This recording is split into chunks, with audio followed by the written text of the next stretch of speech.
Good morning, everyone.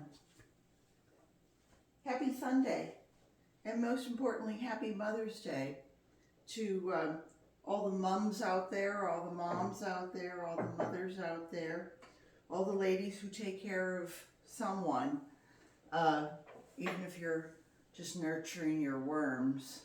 Happy Mother's Day to you. It's just nice to have a day to celebrate. For those of you who wonder what I'm doing here, excuse me, it's a question I ask myself on many occasions, but on this Sunday, this is our 19th week of doing this 1,000 pound challenge where I'm trying to divert 1,000 pounds of my own kitchen and household things that maybe wouldn't be suitable for going out into our recycling bins. I can't put glass and aluminum and different, plastic, that sort of thing. I can't put that back into my garden, so I don't count that. But the things that I do count are things like my fruit and vegetable peels. They go back out into my worm bins. If you don't have worm bins, you could put it into your compost. If you don't have compost, freeze it and then put it in, you can put it into a, with some, excuse me, suddenly I got a frog there, some of your carbon things, and you could actually put it in a big pot. It would break down. As you can see, I'm saving my my old flowers. These are our plumeria that are blooming, but I also had, in my front yard, I have bougainvillea blossoms that are falling, and in the backyard I have hibiscus blooms that are coming out, blooming and falling. And these were things that I used to discard. I'd rake them up and then I would put them out with either our garden trash, or we live on a preserve and we have a wall. We have a railing, and then we have a wall, and all of that is preserved. So, I would take anything that was biodegradable and throw it into the preserve. I can only imagine the soil down there must be wonderful, wonderful biology of things. But anyway, back to us. Coffee grounds. Obviously, I'm not going to put that out for recycling. In the old days, we used to put this down our garbage disposal. And I think, oh my goodness. And it was a lot. You wasn't going to clog up anything. But the coffee grounds are wonderful for your soil. Any leaves that you have, I've been composting those. Anyway, the blossoms, I have a tumbler, a Euro tumbler, I think is what it's called, and I add that to it because these have so much more water in them than you ever realize. Same with your vegetable peels. My paper towels and toilet paper rolls are my carbon. Any cardboard, papers that you have, that sort of thing. My vacuum, we used to just throw that away. And I have a HEPA filter. I don't have the one that is just a bag that you throw away, but I would think you could probably break that open and put it into your compost, watching your airways, of course. Dryer lint, any of your stale crackers and this sort of thing. This all goes to my worms because I have worm bins. If you do not, then go accordingly. Any popsicle sticks, corks. I've started just tossing in my little emery boards. I know they're all just small things. They seem like they're inconsequential, but boy, if you add a lot of these things, you really could, let's save Mother Earth. So, going along real quick here, we were up to 473 pounds, just over that, for 18 weeks. Our neighbor Brian did not cut grass this week, so we didn't have benefits of him, but we did cut our own grass, and so we got about 7 pounds. So our total for this week was all alone, no help from the neighbor, was 16 pounds, 11 ounces, 11.9 ounces. And the total brought it for 19 weeks to 490 pounds, 7.7 ounces. So, we're way ahead of what our average would be to make our 1,000 pounds. Just a couple things I wanted to go over with you was the fact that you really can't control things. Uh, and the more you think you can, the more you realize, oh my goodness, darn, I would use heavier language, but it's Sunday. We have a Wednesday pickup for our recycling, and they pick up our trash, and that lid, they're big bins, and that lid is green. And then we have our recycling, there's a big banner on it, and that lid is blue. When our Orange County sends out their recycling trucks and the trash trucks, the two separate trucks, and sometimes they have mechanical difficulties. Now it has taken them, we've been here for 15 years, it has taken them a heck of a long time to refine this process. They started out with just big bins that were, one was orange for paper, one was green for your canned goods. And you left those out there, and the recycling bin would have a place for papers and cardboard and a place for the others. Then they switched and decided that they weren't going to do that. They were just going to pick up trash on one day and the recycling on the same day, but they would use different trucks. So we all get this story of, but please make sure when you're putting out your recycling that you don't put out anything like, oh my goodness, the dreaded pizza box that might have oil on it. Because if that falls into the recycler, it's pulling things down, it might clog it up. So, of course, we have neighbors. I have one neighbor who puts out a lot of trash and doesn't really, recycling is no big deal. And so he uses trash for both of the bins. I'm assuming that all of my efforts are wasted because when his stuff goes in the bin a couple stops before mine, and then on, when they get it back to the recycling, a lot of times when they see this, they just chuck the whole thing because it's not worth their time to have humans sort this sort of thing and try to pull out his garbage. But that's one thing. But I still do the right thing. And that's all I can say is try to do the right thing. If everybody else is jumping off the bridge, would you jump off the bridge too? All I can do is the right thing. Last Wednesday, Rick was out waiting. He could hear the truck coming down. He knew it was probably the recycling. And the guy stopped.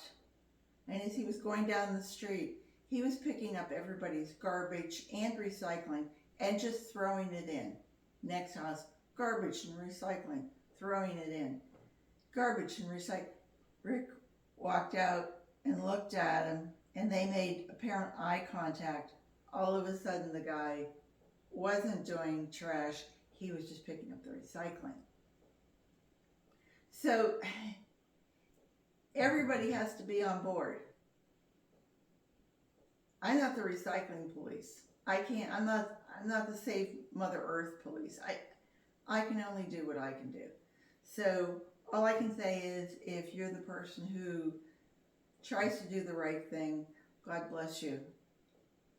I don't know if we're a big group or a small group or if these are isolated incidents. Rick said, I'm going to call someone and complain. By the next day, he was just, his anger was over, and he said, why bother? It's hard. So anyway, that's my soapbox diatribe for today. A couple things I wanted to go over with you just real quick was not only just the coffee grounds. I was making a dish that had green onions in it. And I thought, the things that we throw away. I've told you, and I've told you about Evergreen Gardens. Priya is her name, and she's in India, and she's always soaking things in water and then using that water. And I've started trying to do the same thing, whether it's rinsing your rice and using it afterwards because it has vitamins in it. But the onions, I'm having a problem with leaf miner. My tomatoes are all coming out, and I'm having trouble with leaf miner on my leaves. And leaf miner, in case you don't know what it is, it's a little white moth, and it lays its eggs, and the eggs get into the leaves, and those little eggs, as they're hatching, will eat all along the leaves, and they'll leave, very, very artistic, but very scrolly little lines. And they're eating the leaves, and they're sucking out the nutrients. And if they do enough of it, it messes with photosynthesis. It messes with their the whole plant's circulatory, digestive, what have you, systems. So it breaks it down in simple terms. If you take onions, now these are just, I'm not even going to reach my finger in it because it's a little slimy, but it's just the tips of the onions and the roots. And I put those into some rainwater, and I will take that liquid and add it to my spray bottle. And I could spray that, and I mean, it's pungent. You really smell it. So I'm assuming that the moths will also smell it as well.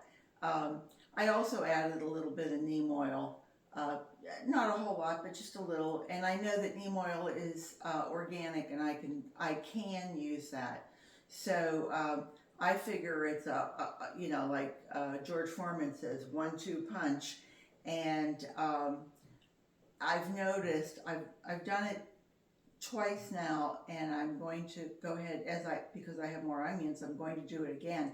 But I've noticed that the tomatoes, the top leaves that are coming out haven't been affected yet. So yesterday I cleaned off all the bottom leaves, so I have nice air circulation. I'm in Central Florida. This is mid-May. I'm already picking tomatoes and greens, and I'm trying to think of anything else out there that I'm picking. I have peppers coming up, and my figs are flushed out. I haven't gotten any fruit yet, but I mean, we're already rocking and rolling. You guys that are further, and we're 9B. For those of you who are further up in North America or over in Europe, you're just coming into what we would consider spring, and you're just putting your stuff out. If you're in the southern hemisphere, then you're going into your winter and you're shutting your stuff down. But anyway, try the onion. I mean, it's just something you're throwing away, right? Once I'm done with it, then I'll put it out for my compost. So my last thing to ask is a question. For those of you who have hung on so long, thank you. Last Sunday we were getting a new refrigerator because our old refrigerator of 8 years, things used to last longer, but anyway, the compressor was going, so it was either we were going to spend $800, $900 on getting a new compressor and having someone put it in, and the labor charges, etc., or we went with about $1,500 and got a new refrigerator. So that was the choice. It was $50 to have the old refrigerator taken away, and I don't know about you, but it's $50. I always think it's $50 well spent, because otherwise Rick and I would have to haul that refrigerator out to the curb and hope that on mass pickup day that somebody was able to pick up a 300-pound refrigerator. So for $50. But I thought, I asked once before when I was doing this, what do you do with the old refrigerators? Do you recycle them, or do you, are they restored or whatever? And the guy looked like he was bigger than the refrigerator, and he said to me, lady, they go to refrigerator heaven, you know. He said it's basically they go to the dump site. The doors are taken off, and then that's it. You know, I mean, actually, you know, people probably think they could live in it, you know, if you're homeless. But anyway, what I wanted to say was, I couldn't bring myself to throwing away drawers. There's two large ones, two small ones. There's also, let me just show you. And I thought these would be great for storing bulbs, for mixing soil. When I'm mixing, or for when I'm sifting my worm castings, I think these would be great. Again, it's something that you have to find a spot for. It's always tough in a small house to think of where you would put things. But as I mentioned to Rick, it's been sitting here on the table for a week. It's not hurting anything. I'm not having any company except for you guys, and you know, you can see my little mess here.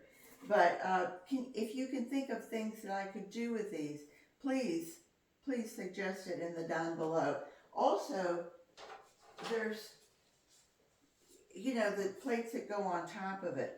There's 4 that are this size. They were my shelves, and then there's 2 that are larger that fit on top of these drawers that kept them one from the other. But this is glass. This is kind of a, whatever is a matting that's formed on it. It's plastic around it. It would be breakable. So, I mean, if push comes to shove, I can put this out for recycling. They could break this down and recycle it into something. So, with that, I will leave you with this question is, what the heck can I do with this? And I will also say, I hope everybody has a great Sunday. Again, happy Mother's Day to the ladies who are celebrating. And even if you are sad, if you've maybe lost a child or what have you, you still have a reason to celebrate. You still have the experience. And I think the experience of motherhood, whether it is for a child or an animal or your plants, it's a wonderful experience. So with that, I will say, garden what you've got and have a great day. Bye, everybody. I hope you'll subscribe. That would be wonderful. Thank you. Bye-bye.